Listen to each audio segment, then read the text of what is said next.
وذكر فإن الذكرى تنفع المؤمنين.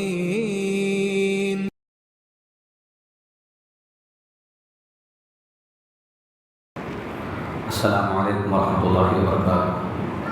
الحمد للہ رب العالمین والصلاة والسلام علی رسولہ الکریم. اشہد ان لا الہ الا اللہ وحدہ لا شریک لہ واشہد ان محمدا عبدہ ورسولہ. اما بعد. اعوذ باللہ من الشیطان الرجیم. بسم اللہ الرحمن الرحیم. وکان یأمر اہلہ بالصلاة والزکاة وکان عند ربہ مرضیہ. معزز علماء اکرام، حاضرین جماعت، پردہ نشین خواتین، رب العالمین کا بے انتہا شکر احسان ہے، اس کا فضل ہے کہ اس کی توفیق سے الحمدللہ تاخراتوں میں یہ دوسری رات ہم جاگ کر اس کی عبادت کر رہے ہیں. محترم حضرات، ابھی ہمارے سامنے آخر کی 4 رکعتوں میں سورہ مریم کی تلاوت کی گئی ہے. اسی سورت کے پس منظر پر ایک 10 منٹ آپ کے سامنے مجھے گفتگو کرنی ہے. سورہ مریم قرآن مجید کی ایک عظیم سورت ہے. اس سورت میں اللہ تعالیٰ نے کئی خاندانوں کا ذکر کیا ہے، اور ساتھ ہی ساتھ اس سورت کا جو نام ہے سورہ مریم، اس خاندان کا ذکر تو ایک اور سورت میں رب العالمین نے پہلے ہی بیان کر دیا، جسے سورہ آل عمران کہتے ہیں. آل عمران یہی مریم علیہ السلام کا خاندان، جس میں مریم علیہ السلام کی والدہ، والد، پھر عیسیٰ علیہ السلام، یحییٰ اور زکریہ علیہ السلام موجود ہیں. اس خاندان کے نام پر ایک مستقل سورت جو پہلے سے مذکور ہے، اس کے علاوہ پھر مزید ایک سورت سورہ مریم کے نام پر رب العالمین نے بیان کیا. اس سے اس خاندان کی اہمیت اور اس کے افراد کی اہمیت کا اندازہ ہوتا ہے کہ وہ کس قدر نیک لوگ تھے کہ رب العالمین نے 2 مرتبہ ان کا ذکر کیا. اور ساتھ ہی ساتھ اس سورت کی ایک بہت بڑی خوبی یہ ہے کہ رب العالمین نے اس سورت کے اندر جن نبیوں کے واقعات کو بیان کیا، ان نبیوں کے واقعات کو پڑھیں گے تو ایک بات ہمیں معلوم ہوتی ہے، وہ یہ ہے کہ دعوت و تبلیغ اور اصلاح کے کام کی شروعات گھر سے ہونی چاہیے. پہلے گھر کو سدھاریں، اس کے بعد ہم لوگ باہر جائیں، لوگوں کو سدھاریں. اور یہی بات رب العالمین نے مریم علیہ السلام کے واقعے میں، عیسیٰ علیہ السلام کے واقعے میں بیان کیا. عیسیٰ علیہ السلام علیہ بچے ہیں کہ رب العالمین نے زبان دے دی، اور زبان بات کرتے ہوئے کہا کہ اللہ تعالیٰ نے مجھے حکم دیا ہے نماز پڑھنے کا، مجھے حکم دیا ہے والدہ کی خدمت کرنے کا، اور مجھے حکم دیا ہے کہ میں نیک بن کر رہوں، برا نہ بنوں، میں مرتے دم تک اللہ کی عبادت کروں. تو والدہ کی خدمت کا ذکر، گھر کا ذکر رب العالمین نے بیان کر دیا. اور اس کے بعد ابراہیم علیہ السلام کا ذکر کیا گیا کہ ابراہیم علیہ السلام اپنے والد سے کہتے ہیں کہ یا ابت لم تعبد ما لا يسمع ولا يبصر ولا يغني عنك شيئا، کہ اے ابا جان آخر ایسے بتوں کی عبادت کیوں کرتے ہو، نہ جو سنتے ہیں، نہ دیکھتے ہیں، نہ جواب دے سکتے ہیں، نہ نفع پہنچاتے ہیں، نہ نقصان پہنچاتے ہیں. پھر اس کے بعد رب العالمین نے اسماعیل علیہ السلام کا ذکر کیا، تو وہاں پر بھی یہی بات بتائی کہ اسماعیل علیہ السلام اپنے گھر والوں کو نماز کا حکم دیتے ہیں، زکوٰۃ کا حکم دیتے ہیں. اور پھر اللہ کے نبی کو اس بات کا حکم دیا گیا وَأْمُرْ أَهْلَكَ بِالصَّلَاةِ وَاصْطَبِرْ عَلَيْهَا، کہ آپ بھی اپنے گھر والوں کو نماز کا حکم دیجیے اور اس پر صبر کیجیے. تو ان واقعات سے بات معلوم ہوتی ہے کہ سورہ مریم دراصل یہ خاندان کی اصلاح اور گھر کی اصلاح کی تعلیم دینے والی سورت ہے کہ گھر کے افراد کیسے ہوں، اپنے گھر کے ماحول کو ہم کیسے رکھیں. یہ تعلیم ہمیں سورہ مریم سے ملتی ہے. محترم حضرات، رمضان کا مہینہ جو ہمیں ملا ہے یقیناً یہ بڑا ہی اہمیت والا، برکت والا، رحمت والا مہینہ ہے۔ انفرادی طور پر یقیناً اس کی ساری چیزیں ثابت ہیں، برکت بھی ثابت ہے، رحمت بھی ثابت ہے، فضیلت ثابت ہے، مغفرت ثابت ہے، یقیناً یہ قرآن کے نزول کا مہینہ ہے، یہ ساری چیزیں انفرادی طور پر ثابت ہیں۔ لیکن ساتھ ہی ساتھ جب ہم تربیت کی بات کرتے ہیں، رمضان کے ذریعے شریعت جو ہماری تربیت کرنی چاہتی ہے تو اس میں گھر کا ماحول شامل ہے، خاندان کا ماحول شامل ہے کہ رب العالمین اس رمضان کے ذریعے انسانوں کی تربیت کرنا چاہتا ہے، ایک ماحول دینا چاہتا ہے تاکہ بندے اس ماحول کو پا کر اپنی زندگی میں بہتری لائیں، اپنے گھر کے ماحول میں بہتری لائیں، بچوں کی صحیح تربیت کریں، عورتوں کو ایک موقع مل جائے نیک بننے کا، صالح بننے کا، اور سال بھر نیکی اور صالحیت میں گزارنے کا ایک موقع مل جائے۔ اسی لیے رب العالمین نے رمضان کا مہینہ ہمیں عطا کیا۔ رمضان کے مہینے میں دیکھیے گھروں کے اندر کتنا پرسکون ماحول رہتا ہے، عام طور پر لڑائی جھگڑے نہیں ہوتے، اختلاف کی بات نہیں ہوتی، اور رمضان کے مہینے میں قرآن مجید کی تلاوت گھروں کے اندر ہوتی ہے، رمضان کے مہینے میں نمازوں کی پابندی گھر کے اندر کی جاتی ہے، رمضان کے مہینے میں رشتہ داروں کو جوڑنے کے لیے تحفے تحائف دیے جاتے ہیں، افطار کے موقع پر کھانے کی چیزیں محلے اور معاشرے میں تقسیم کی جاتی ہیں، رمضان کے مہینے میں مہمان نوازی کی جاتی ہے، رمضان کے مہینے میں صدقہ خیرات گھر سے زیادہ کیا جاتا ہے، رمضان کے مہینے میں باقاعدہ بیٹھ کر لوگ یاد کرتے ہیں کہ ہمارے رشتہ دار میں کس کا کیا مسئلہ ہے، کسے کچھ پیسے پہنچائے جائیں، کسے اناج دیا جائے، کس کے مسئلے کو حل کیا جائے۔ گھر کے اندر رمضان کے مہینے میں یہ سارے کام ہوتے ہیں۔ آخر یہ کام کیوں ہیں؟ اس لیے کہ رب العالمین نے ایک موقع ہمیں دیا ہے، ایک ماحول ہمیں دیا ہے تاکہ ہم اس کے ذریعے اپنے گھر کی، اپنے خاندان کی تربیت کر سکیں، ایک بہتر ماحول کو پا کر آگے کی زندگی میں اپنی اصلاح کر سکیں۔ ہوتا یہ ہے کہ عام طور پر رمضان کے علاوہ دنوں میں نماز کی پابندی نہیں ہوتی، خاص کر خواتین اس میں سستی کرتے ہیں، کاہلی برتتے ہیں، لیکن دیکھیے رمضان کا مہینہ آتے ہی 3 بجے اٹھ جاتی ہیں، 4 بجے اٹھ جاتی ہیں سحری کا کھانا پکانے کے لیے۔ رمضان میں اتنی بڑی قربانی یہ خواتین دیتی ہیں، ایک تو رات کی نیند قربان کرتی ہیں، محنت کرتی ہیں گھر کے افراد کے کھانے کا انتظام کرنے کے لیے، دن بھر کام کاج کرتی ہیں، پھر افطار کے موقع پر بھی پکاتی ہیں اور محنت کرتی ہیں، لیکن جیسے ہی رمضان کا مہینہ ختم ہو جائے صبح کی نماز کو بھی بیدار ہونا نصیب نہیں ہوتا۔ بھلا بتلاؤ آخر ہم نے رمضان سے کیا سیکھا؟ یہ رمضان کا مہینہ ہمیں ملا تو کیوں ملا؟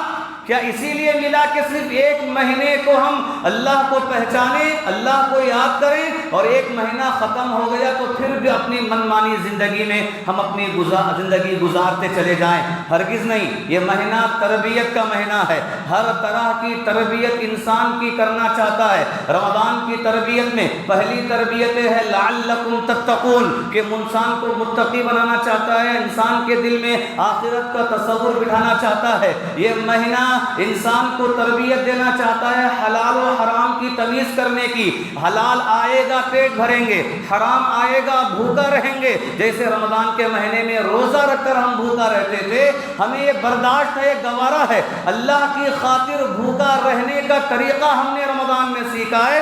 رمضان کے بعد بھی ہم حلال کو اپنائیں گے، حرام سے اپنے آپ کو دور رکھیں گے۔ رمضان کی تربیت میں یہ بات شامل ہے کہ ہم اپنی زبان کی حفاظت کریں گے، اس لیے کہ اللہ کے رسول صلی اللہ علیہ وسلم نے فرمایا اس روزے دار کے روزے کی اللہ کو ضرورت نہیں ہے جو روزہ تو رکھتا ہے لیکن زبان کی حفاظت نہیں کرتا، لغو باتیں کرتا ہے، بیہودہ باتیں کرتا ہے، لڑائی جھگڑے پر آ جاتا ہے۔ ایسے انسان کے بھوکا رہنے کی ضرورت نہیں ہے، اللہ کو اس کے روزے کی ضرورت نہیں ہے۔ اور اسی تربیت میں یہ بات شامل ہے کہ روزہ اور رمضان کا مہینہ تربیت دینا چاہتا ہے کہ بندہ نرم خو بنے، نرم طبیعت والا بنے، لڑائی جھگڑے سے دور رہے۔ شریعت کی تعلیم یہ ہے کہ اللہ کے رسول صلی اللہ علیہ وسلم نے فرمایا روزے دار کے سامنے اگر کوئی گالی دینے پر بھی آ جائے، لڑائی جھگڑا کرنے پر بھی آ جائے تو چاہیے کہ روزے دار یہ کہہ کر وہاں سے ہٹ جائے کہ میں روزے سے ہوں، روزہ مجھے لڑنے کی اجازت نہیں دیتا۔ اور اتنا بڑا خوش نصیب ہے کہ اللہ کے نبی صلی اللہ علیہ وسلم فرماتے ہیں اگر کوئی انسان حق پر رہنے کے باوجود لڑائی جھگڑے سے دوری اختیار کرتا ہے تو جنت میں اسے گھر کی ضمانت دیتا ہوں۔ یہ رمضان کی تربیت ہے، اور رمضان کی تربیت میں تربیت یہ بھی ہے کہ بندہ آنکھوں کی حفاظت کرتا ہے، شرمگاہ کی حفاظت کرتا ہے، ہاتھ اور پیر کی حفاظت کرتا ہے۔ دیکھیے کہ رمضان کے علاوہ دنوں میں ہمارے گھروں کے اندر گانے بجتے ہیں، ہمارے گھروں میں سنیما دیکھے جاتے ہیں، سیریل دیکھے جاتے ہیں، انسان گناہ میں لت پت ہو جاتا ہے، مبتلا ہو جاتا ہے۔ لیکن رمضان کا مہینہ آتے ہی جیسے ہی شیاطین کو بند کر دیا جاتا ہے، الحمدللہ کم سے کم اتنا تو شعور ہے لوگوں کے پاس کہ اپنے بینڈ باجوں کو بند کر دیتے ہیں، گانے سننے اور دیکھنے کو بند کر دیتے ہیں۔ تو گویا کہ ایک تربیت ہے، اللہ تعالیٰ نے ایک مہینہ ہمیں عطا کیا ہے ایک تربیتی کورس کے طور پر، تاکہ ہم اس کی تربیت حاصل کریں اور رمضان کے بعد بھی ہم اسی طرح باقی رہیں۔ اللہ رحم فرمائے، ایک برائی آج ابھی بھی ہمارے نوجوانوں کے اندر پائی جاتی ہے محترم حضرات، موبائل کا استعمال۔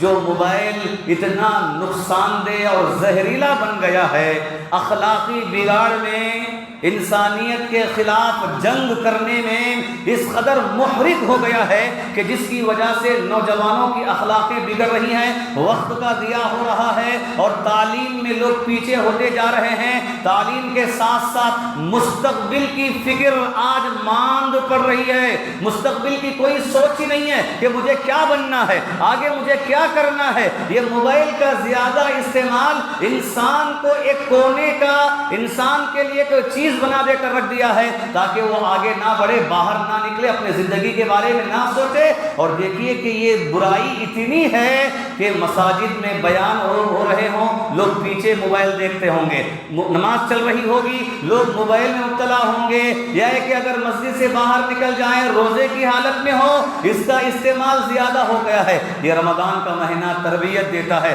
چاہیے کہ ہم اپنے ہاتھوں کو کنٹرول کرنے کی تربیت حاصل کریں، اپنے نگاہوں کی کنٹرول کرنے کی تربیت حاصل کریں، اپنے شرمگاہوں کی حفاظت کی تربیت اس مہینے کے ذریعے ہم حاصل کریں۔ ایک مہینہ ہمیں ملا ہے، اگر ہم یہاں تربیت نہیں پائیں گے یہ مہینہ تو گزر جائے گا۔ اس کے باوجود اگر ہمارے اندر تبدیلی نہیں آئی، ہماری اصلاح نہیں ہوئی، ہم سے بڑا بد نصیب کوئی نہیں ہوگا، ہم سے بڑا محروم انسان کوئی نہیں ہوگا۔ محترم حضرات، جیسے میں نے کہا کہ سورہ مریم یہ گھر کی اصلاح کی تعلیم دیتا ہے۔ جتنے واقعات بتائے گئے ہیں سارے کے سارے واقعات اسی مسئلے پر گھومتے ہیں، اور رمضان کا مہینہ بھی اسی اعتبار سے ہمارے لیے یہ تربیت کا مہینہ ہے۔ ذاتی بھی طور پر تربیت کریں اور اپنے گھر والوں کی تربیت کریں، بچوں کی تربیت کریں، اور خاص کر آج کے اس پرفتن دور میں بچوں کی صحیح تربیت کرنے کی اشد ضرورت ہے۔ اور یاد رکھیے کہ ایک ذمہ داری ہے، کلکم راع وکلکم مسئول عن رعیتہ، تم میں کا ہر ایک ذمہ دار ہے، اور ہر ایک ذمہ دار کے بارے میں، اس کی ذمہ داری کے بارے میں کل قیامت کے دن سوال ہوگا۔ اور بچے اس کے ماتحت ہیں، بیوی اس کے ماتحت ہے، گھر کے افراد اس کے ماتحت میں ہیں، تو یقیناً ان کے دیکھ بھال کرنا، ان کی تربیت کی فکر کرنا یہ ذمہ داری ہے۔ اور رمضان کا مہینہ یہ بہترین مہینہ، قرآن مجید کی تعلیم کے ذریعے نصیحت کر سکتے ہیں، احادیث کے ذریعے نصیحت کر سکتے ہیں، نماز کی تربیت دے سکتے ہیں، گھر میں رہنے سہنے کی تربیت دے سکتے ہیں، لباس کی تربیت دے سکتے ہیں، دوستی کی تربیت دے سکتے ہیں۔ ایک بہترین موسم مسلمانوں کے لیے عطا کیا ہے، ایک مہینہ مکمل اگر اس کا صحیح حق مسلمان ادا کر لیں یقیناً اس کے بعد کی زندگی بہت اچھے انداز میں گزرے گی۔ اور گھر کی تربیت میں جیسے معلوم ہے کہ گھر کے افراد کے اندر یہ غلطی ہے، یہ گناہ میں انسان مبتلا ہے، کوئی بیڑی پینے میں، کوئی گٹکا کھانے میں، کوئی شراب پینے میں، یا کہ کوئی فلم بینی میں، یا مختلف چیزوں میں، یا کوئی حرام کا کھانے کمانے میں، یہ برائیوں میں اگر انسان مبتلا ہے، یہ رمضان کا مہینہ تربیت کا مہینہ ہے۔ بیڑی سگریٹ پینے والا بھی اس چیز کو چھوڑ سکتا ہے، شراب پینے والا بھی اس چیز کو چھوڑ سکتا ہے، برائی کرنے والا، حرام کھانے والا اس چیز کو چھوڑ سکتا ہے۔ اس مہینے کا اگر صحیح حق اگر ہم ادا کریں یقیناً ہمارے لیے یہ دنیا اور آخرت کی بھلائی لانے والا مہینہ۔ بھلائی لانے والا مہینہ، اور یہ کتنی تربیتیں انسان کی کرتا ہے، انسان اندازہ نہیں کر سکتا۔ ایک تربیت کی بات بتا کر ہم اپنی بات کو ختم کرتے ہیں، مریم علیہ السلام کے حوالے سے ہی، کہ مریم علیہ السلام کے قصے میں یہ بات بتائی گئی کہ مریم علیہ السلام یہ مسجد کی خدمت گزار خادمہ تھی، ان کا ایک رہنے کی جگہ تھی جسے قرآن نے محراب کے نام سے یاد کیا۔ محراب یا تو نماز پڑھانے کی جگہ کو کہتے ہیں، یا نہیں تو مسجد کے اوپر یا کسی کنارے پر بنائے ہوئے کمرے کو کہتے ہیں۔ مریم علیہ السلام اس کمرے میں تھی یا کہ محراب میں تھی، وہاں پر انواع و اقسام کے کھانے ہمیشہ میسر ہوتے تھے۔ زکریا علیہ السلام آئے اور دیکھ کر کہا کہ مریم یہ سارے کھانے کہاں سے آئے؟ تو کہا کہ اللہ کی جانب سے ہے، اللہ جسے چاہتا ہے دیتا ہے۔ اس کے بعد انہیں یاد آیا کہ مجھے بھی دعا کرنی ہے، اس لیے کہ اب میں بوڑھا ہو گیا ہوں، ہڈیاں کمزور ہو گئی ہیں، بال سفید ہو گئے ہیں، میرے بعد اس نبوت کے مشن کو لے کر چلنے والا کوئی وارث ہو۔ اللہ تعالیٰ سے پکارا، دعا کی، رب العالمین نے اولاد سے نوازا۔ لیکن یہاں پر بات یہ ہے کہ مریم علیہ السلام مسجد کی خادمہ تھی، خدمت گزار تھی، اور ساتھ ہی ساتھ وہ محراب میں جا کر یا کمرے میں جا کر تنہا اللہ کی عبادت کرنے والی تھی۔ یقیناً یہ رمضان کا مہینہ ہمیں اس کی بھی تعلیم دیتا ہے کہ ہم تنہائی میں اللہ کو یاد کریں، جسے ہم اعتکاف کہتے ہیں، جسے ہم شب قدر کی عبادت کہتے ہیں، جسے ہم عبادت السر کہتے ہیں، کہ تنہائی میں انسان اللہ سے گڑ گڑا کر مانگے، دعائیں کرے، تنہائی میں اخلاص کے ساتھ 2 رکعت نماز پڑھ کر رب العالمین سے اپنے مرادیں رکھے، مرادیں مانگے، تنہائی میں صدقے جاریہ کے کام کریں، تنہائی میں اپنے مال کو صدقے کے طور پر خرچ کریں، تنہائی میں رب العالمین کو یاد کریں، ذکر کریں، تنہائی میں اپنے برائیوں کا ذکر کر کے ایک ایک برائی سے اللہ سے معافی مانگیں۔ یہ مہینہ ہمیں اس کی بھی تربیت دیتا ہے کہ سال بھر ہم اس کی پابندی کریں۔ اور اللہ کے نبی صلی اللہ علیہ وسلم نے فرمایا کہ اللہ تعالیٰ کو تنہائی کی عبادت بہت پسند ہے۔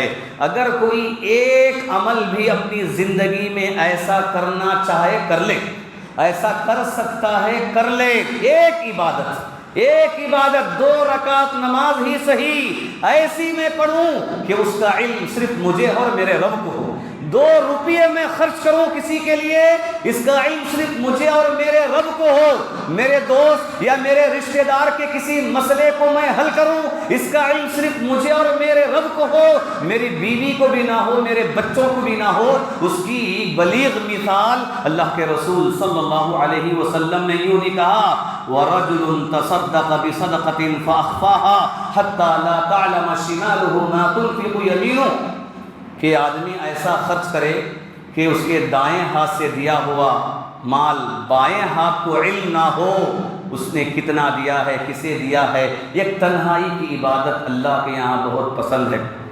معاذ رضی اللہ تعالیٰ عنہ کی حدیث ہے جس پر بعض علماء نے کلام بھی کیا ہے، لیکن معنی کے لحاظ سے بات اپنی جگہ پر درست ہے۔ کہتے ہیں کہ قبر رسول کے پاس بیٹھ کر رونے لگے، عمر رضی اللہ تعالیٰ عنہ کا گزر ہوا، پوچھا کہ معاذ رونے کی کیا بات ہے؟ تو کہا کہ نہیں، اللہ کے نبی کے کلمات یاد آ گئے اس لیے میں رو رہا ہوں۔ کلمات کیا تھے؟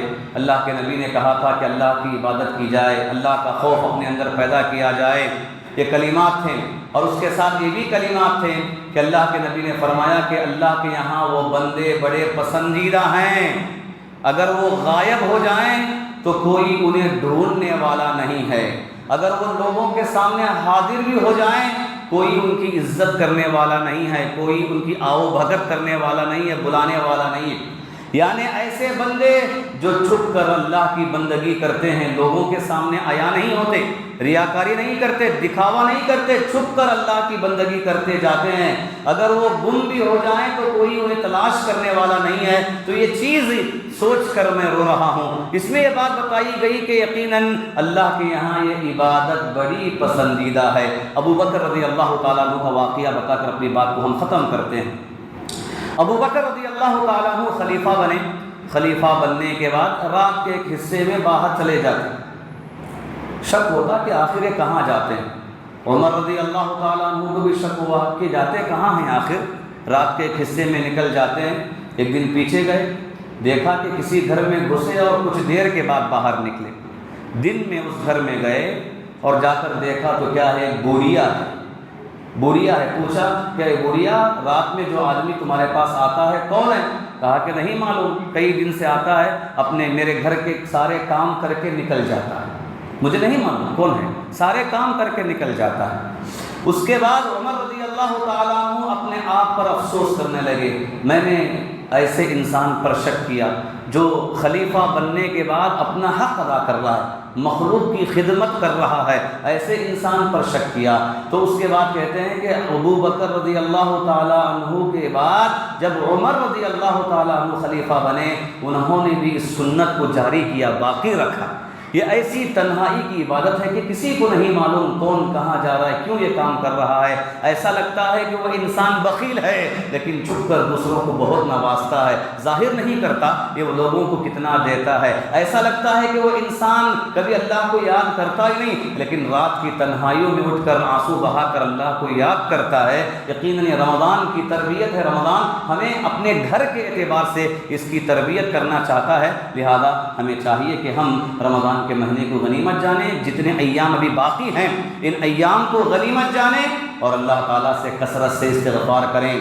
جو کچھ ہم عبادتیں کر رہے ہیں رمضان کے بعد بھی ان عبادتوں کو جاری رکھنے کی کوشش کریں اور اللہ تعالیٰ سے اس کی توفیق بھی مانگتے رہیں۔ اللہ تعالیٰ سے دعا ہے کہ اللہ ہمارے روزوں کو قبول فرمائے، رب العالمین ہماری تراویح کی نمازوں کو قبول فرمائے، اللہ تعالیٰ ہمارے چھوٹے بڑے گناہوں کو معاف فرمائے، رب العالمین رمضان کا صحیح حق ادا کرنے کی توفیق عطا فرمائے۔ اللہ تعالیٰ رمضان کا جو اصل مقصد تقویٰ ہے، اللہ ہم تمام کو تقویٰ اس اعلیٰ صفت کو اپنے اندر پیدا کرنے کی توفیق عطا فرمائے۔ اللہ تعالیٰ ہمیں جہنم کے عذابات سے محفوظ فرمائے، رب العالمین جنت الفردوس میں اعلیٰ علیین میں جگہ عطا فرمائے، رب العالمین ہمیں مرتے دم تک نمازوں کی پابندی کرنے کی توفیق عطا فرمائے، رب العالمین آئندہ سال بھی ہماری زندگی میں رمضان کا مہینہ نصیب فرمائے۔